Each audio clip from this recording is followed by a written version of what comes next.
Kiwemo Waziri Geoffrey Ruku na Leonard Wamuthende wamemkashifu aliyekuwa naibu wa rais Rigathi Gachagua, akisema hana ushawishi wa kisiasa ambao amekuwa akidai kuwa nao.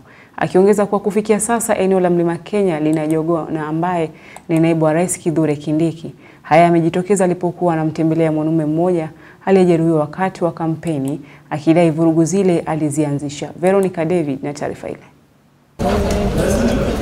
Kutokana na vurugu zilizoshuhudiwa katika kanisa la ACK Mbeere Kaskazini na kumuacha na majeraha mwanaume mmoja aliye ni mwandani wa karibu wa Waziri Geoffrey Ruku.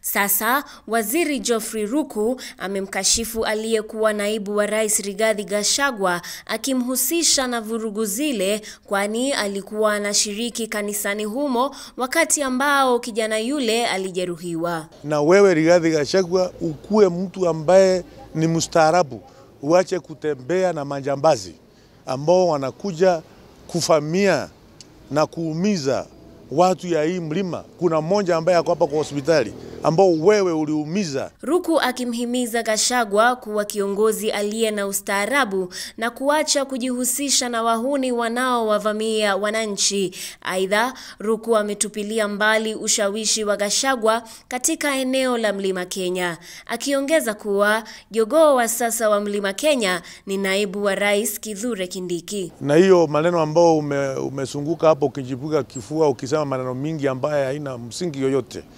Watu ya hii kona ya mlima wamekwambia mchana na sio usiku ya kwamba tunataka maendeleo, hatutaki vitina. Na pia unjua ya kwamba Mlima Kenya iko na kiongozi ambaye anaitwa Profesa Kithure Kindiki.